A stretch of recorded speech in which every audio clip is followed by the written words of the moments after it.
Selamat datang di LBJ Viral 24 bikin deg-degan. Ya, hari ini kembali lagi bersama gua Ronald Bastian dan partner setia saya di sini Sadi Mats. Iya, hari ini grogi. Ya, kita ini bakal menghadirkan dua video ya yang viral pastinya belakangan ini, terutama yang video pertama tentang penganiayaan nih yang dilakukan oleh anak pengusaha toko roti nih di Cakung, Jakarta Timur kepada karyawannya. Nah, kabarnya juga nih kejadian ini sudah terjadi udah bulan Oktober ya. Betul. Dan baru terungkap dan pelaku baru diamankan semalam ya. Dini hari di sebuah hotel di daerah Sukabumi, Jawa Barat. Nah, dan parahnya lagi sih sedikit sedikit peringkasan ini. Jadi si anak pemilik bos ini yang ini bukan diduga ya, sudah menjadi tersangka dan sedang diproses hukum untuk yang namanya tindak penganiayaan terhadap seorang karyawan, yaitu kasir dari toko roti milik orang tuanya ya. Iya. Boleh disebutin nggak nih ini mereknya? Nggak apa-apa. Sedikit beribad nih hari ini, aduh. Katanya ini jahat sekali melakukannya ya, perempuan lagi, maksudnya tega gitu. Ya, tega sampai dilempar kursi, sampai dilempar loyang segala macam. Oh iya, sama kue-kuenya kali. Ya. Kayak gimana perlakuan itu? Makanya kita langsung lihat aja. Barang nggak sabar nih gua, udah mau ngeliat nih. Nah, ini waktu dia marah-marah nih. Kursi dilempar, jediar. Siapa apa lagi dilempar ini? Lempar lagi.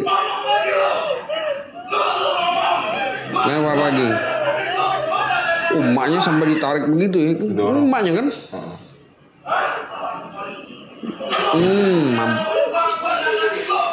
Ini memang nggak beradab. Ya, itulah dia tadi pemirsa, sebuah aksi yang tidak patut dicontoh ya. Ya, ini memang ciri-ciri anak-anak yang terlalu dimanja ya. Terlalu dimanja sampai emaknya aja tadi kita lihat bahwa sampai ditarik begitu ya, sampai marah-marah begitu, ini anak kok sampai kayak gini gitu. Emosi. Padahal hal sepele ya, katanya sih mulanya kan dia mesen makanan online katanya. Terus gitu dia minta dianterin lah sama karyawati kan? Karyawati. Si Dwi namanya, yang masih umur 19 tahun. Minta diantar ke kamar pribadi. Tapi si kasirnya ini menolak dikarenakan mungkin lagi banyak kerjaan nih. Betul. Lagi banyak kerjaan, dia menolak sehingga membuat si orang ini nih ya, si Jos namanya, itu naik pitam. Sehingga gelap mata, memaki-maki, katanya ada dimaki-maki orang miskin, babu, gua nih kebal hukum, lo nggak akan bisa ngelaporin gua gitu ya kan. Iya, ya sebenarnya sih ada benar juga. Kenapa? Karena dari Oktober baru diusut sampai Desember ini baru ditangkap. Iya, mungkin betul juga yang istilah katanya no viral, no justice ya kan. Nah, ini gimana ini? Tanda tanya gede kan. Tandanya gede, ini pihak polisian ini gimana ini? Tapi kata Kapolres Jakarta Timur ya kan, apa tuh katanya? Kombes Nicholas, dia bilang sih nggak ada orang yang kebal hukum katanya. Nggak ada ya, itu pun. Cuman ini masih proses penyelidikan, ini baru ditindak. Itu dia ngomong nggak ada kebal hukum tuh kapan? Kemarin sih. Nah, coba dari bulan Oktober dia bilang begitu. Waktu pas kejadian, seminggu setelah kejadian deh ngomong begitu, kan bisa.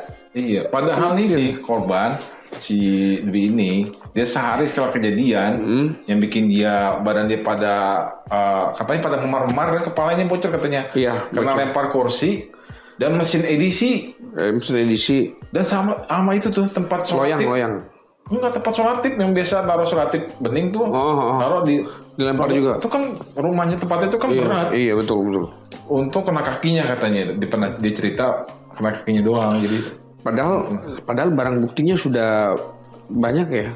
Dari video, terus baju korban yang berdarah kan gitu, sampai mungkin hasil dari rumah sakit juga. Ada visum juga. Tapi nggak ada tindakan. Setelah viral, video ini viral sekitar 2-3 hari belakangan kan. Barulah Senin dini hari nih, semalam nih Senin dini hari semalam baru ditangkap. Baru ditangkap ya, sudah sekitar 2 bulan, sebulan lebih. Waduh, memang kebal hukum nih kalau begitu. Iya, bisa Oktober, Desember 2 bulan. Bisa didefinisikan kebal hukum ya? Dibilang kebal hukum sih enggak. Konon katanya dia ini dekat juga sama aparat militer. Oh, aparat militer ya, TNI ya. Iya, TNI. Iya. Tapi kita mau tahu siapa sih kejadian ini gimana sih dan siapa dia, kita lihat dari komen netizen. Netizen ada yang kenal nih. Kenal nih, langsung aja kita cek itu. Apa katanya? Ini dari siapa nih? Zalma Dad. Dari Oktober sampai Desember polisinya nggak gerak. Ya, kita sih melihat mungkin polisi juga banyak kasus yang harus dihandle kan. Bisa jadi. Oh iya, kata si akun Mudarisun katanya kenapa dia nggak mau nganter makanan ke kamarnya. Bisa jadi karena takut dicolek-colek. Bisa jadi, cuman karena gini ternyata emang perilakunya si George ini, si anak bos ini, emang perilaku kurang baik. Dia sebelum kejadian yang viral ini, si kasir ini udah pernah juga dibentak-bentak dan dilemparin kayak begitu. Cuman nggak dilaporin. Cuman nggak dilapor dan nggak terluka lah. Gitu. Nggak parah. Nggak parah. Sekarang ini parah memang. Jadi dia merasa dia kasir dan keadaannya lagi cukup repot melayani pembeli, dia nggak mau nganterin lah ke kamarnya. Gitu katanya. Katanya sih seperti itu ya. Cuman kalau diusut-usut lagi ya mungkin juga bisa jadi ini korban mengaku juga bisa jadi ada tindak pelecehan seksual juga ya. Kalau ada. Kalau korbannya ngaku, kan kita belum tahu nih kejelasan kasusnya. Baru tahu. Iya. Kenapa mesti diantar sampai ke kamar itu kan? Kenapa nggak tahu di meja makan? Kan dia makan dia. Buktinya dia bisa jalan nih kan tuh. Bisa jalan, bisa ngamuk-ngamuk. Ya. Inilah apa namanya? Ya ini anak yang tahu dimanja. Salah didikan juga mungkin kali ya. Mungkin salah pergaulan. Oh, salah nonton film kayaknya nih. Iya, nonton film Smackdown nih. Kata si akun Gepol. Kebiasaan ya. Kebiasaan banget. Apa-apa harus nunggu viral orang biasa buat laporan. Kalau para pejabat aja yang buat laporan nggak sampai beberapa udah kebekuk semua pelakunya. Maunya apa sih para penegak hukum ini dalam menanggapi sebuah kasus? Apa melihat dulu siapa yang melapor dan dipilih yang harus dikerjakan? Nah itu polisi bisa ngejawab ya. Gimana mereka milih-milih? Bisa jadi mereka memilih-milih berdasarkan kasus mana yang lebih besar gitu kan. Kita kan nggak tahu ya kan gimana nanya. Polisi mungkin ya kata Bro Sandi ini polisi mungkin sibuk nanganin kasus yang lebih besar. Betul. Ya kan? Ya bisa juga jadi siapa yang melapornya dan siapa yang dilapor. Tadinya dia santai nih orang karena wah polisi nggak bakal nangkep gue nih kan. Tapi ternyata setelah videonya viral dia takutan, dia kabur nih. Dia kabur kemana? Kayak si cabi-cabi ini melarikan diri akhirnya. Melarikan diri. Karena dia juga takut ya setelah videonya viral akhirnya dia melarikan diri. Tapi ketangkep juga akhirnya. Melarikan diri ke daerah Sukabumi, Jawa Barat. Ditangkap nih, kita lihat video ditangkapnya nih. Sebenarnya gua agak shock sih lihat videonya ini. Lihat polisi kayak mau bertamu aja datang. Iya. Iya kan? Iya. Oke, ini dia pelakunya. Masa udah ditanya begitu, udah paham.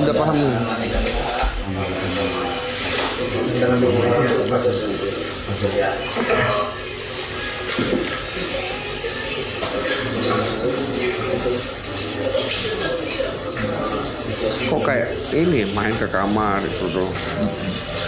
Apa yang diomongin? Mungkin ditanya ada ini kali, kamu bawa roti nggak? Gue minta gitu. Ini kan mau roti. Iya. Kelihatan sekali ya bahwa polisi kita tuh memang baik banget gitu. Dia ramah sekali. Kalau mau nangkep orang itu dia permisi dulu Pak ya.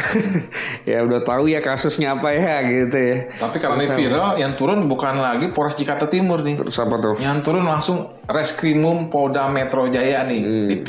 Bukan dipimpin, salah satunya adalah Aibtu Jakaria. Pasti pemirsa pada tahu dong. Jakaria. Iya, Bapak Jakaria. alias J Clean Choppers, salah satu reserse Krimum Polda Metro Jaya yang selebriti lah. Ya yang, Udah ngetop banget. yang cukup terkenal lah istilahnya. Karena beliau kan udah pernah berapa kali katanya menangani kasus Krimum yang sampai ditembak, katanya dia pernah ditembak berapa peluru, Nggak mati. nggak mati deh. Maksudnya masih ada tuh. Iya benar.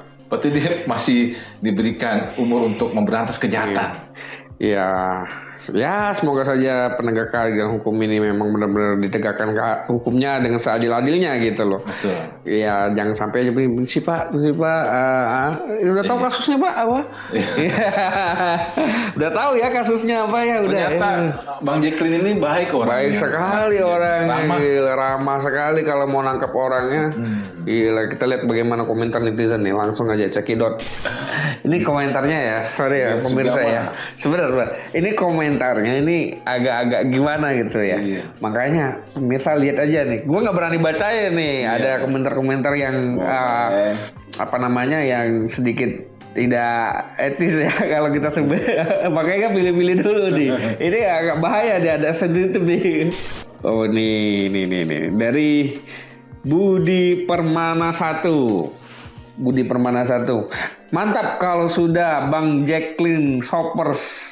Iya, yang kalau nanganin kasusnya sampai lubang semut pasti ketangkep. Iyalah, dia bisa ngadepin penjahat-penjahat bersenjata api. Oh, Penjahat gini mah terusnya kecil sama Bang Jacqueline. iya, Bang Jacqueline ini memang di samping yang ramah juga sangat cekatan untuk Profesional, Iya, sangat cekatan untuk apa namanya menyelidiki. Gitu. Memang lapangan banget, biasa menghadapi penjahat. Dari Senja _subuh _89 masuk lapas jadi bulan-bulanan ini, jadi santapan para penjaga lapas ini karena banyak duitnya. Ya, Ternyata. kalau kita ketahui sendiri kan, kalau di penjara, di lapas ya, ada istilah namanya kepala kamar, Kepala kamar ya. palkam. Kepala kamar. Nah, biasanya kalau orang-orang baru melakukan kejahatan masuk, mesti ngadep dulu sama kepala kamar nih. Iya. Nah, bocah kayak gini tinggal pilih. Udah pernah ke sana, Pak? Saya diceritain sama para mantan-mantan. Oh, Kurang lebih begitu ceritanya katanya. Kurang lebih seperti Mau ini. aman, Muhammad lu setoran. Minimal tiap hari bawain makanan, Iya. ya pijitin, ya kan. Iya. Lu mau tidur berdiri. Ya itu dia tadi berita yang sangat ini ya, sangat membuat kita mengelus-elus dada bagaimana anak orang kaya begini ya. Iya. Kasusnya baru kasusnya baru diusut setelah 3 bulan. 2 bulan. 2 bulan ya, 2 bulan lebih baru diusut dan baru ditangkap setelah 2 bulan ya. Ini nggak tahu nih dia ketangkapnya gara-gara dia kabur atau nggak ketangkapnya gara-gara ada apa gitu ya. Oke deh, kita lanjut ke berita selanjutnya nih. Berita apa nih Bro Sandi?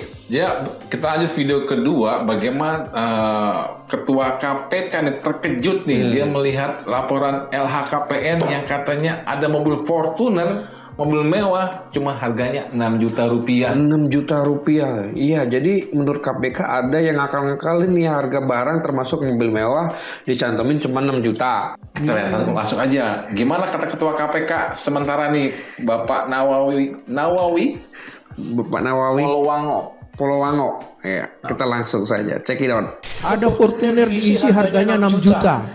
Kita nanya ke dia gitu kan, di mana dapat Fortuner 6 juta? Kita pengen beli juga gitu 10 gitu kan. Nah, seperti itu kondisi yang ada gitu. Jadi kepatuhannya oke, wajib lapor oke. Kejujuran dalam pengisian itu kita tidak menyebutkan. Saya pernah meminta Direktorat LHKPN itu khusus untuk coba Mahkamah Agung yang Anda anggap sedikit kontroversial di dalam pengisiannya. Itu lebih dari 1/2 pimpinan Mahkamah Agung yang disinyalir memang pengisiannya itu tidak didasarkan pada fakta yang sebenarnya. pada pelaporan yang agak janggal, justru itu kemudian menimbulkan ini kepada KPK untuk menindaklanjuti dengan observasi pada lapangan. Jadi jangan kaget bahwa ada beberapa subjek lapor LHKPN. Pengisian LK apa gue lupa LHKPN ini pengisiannya mungkin yang ngisi kurang 600 juta harusnya. Bisa jadi ini buru-buru diisi 6 juta ya kan. Ya gimana ya, ini kita nggak tahu ini ada manipulasi atau gimana, kita nggak berani ngomong, cuman ya kali pelaporan harta begini dibuat ada kesalahan seperti ini gitu. Ya konon katanya ini baik anggota DPR maupun pejabat negara, dia kan wajib melaporkan kekayaannya melalui mekanisme LHKPN. Nah seringkali ditemui kan banyak mereka hartanya cuma sedikit nih. Mungkin mereka khawatir harta-harta mereka ya mungkin sebagian asalnya masih agak-agak abu-abu mungkin. Nah, bisa bikin laporan gitu. Ya sebenarnya sih temuan seperti ini nggak cuma ini doang kata Ketua KPK, masih ada yang lain-lainnya juga nih. Ya, tapi masa kan KPK mau kayak bisa ditipu kayak gitu ya. Kita harapkan para pejabat negara kita bisa jujur melaporkan kekayaannya biar bisa di tracking nih. Iya, ini harta kamu harta yang halal apa enggak nih kan? Nah, begitu dari mana sumber hartanya, dipakai buat apa aja begitu. Nah, itulah dia tadi 2 berita yang membuat kita deg-degan. Dan jangan lupa terus perkembangan berita dari si George ini, anak pemilik toko ini di portal kita di lensaberitajakarta.com. Dan jangan lupa subscribe dan bunyikan lonceng di YouTube channel kita di Lensa Berita Jakarta. Gua Ronald Bastian pamit undur diri, dan gua Sandi Mats, sampai jumpa lagi di episode selanjutnya.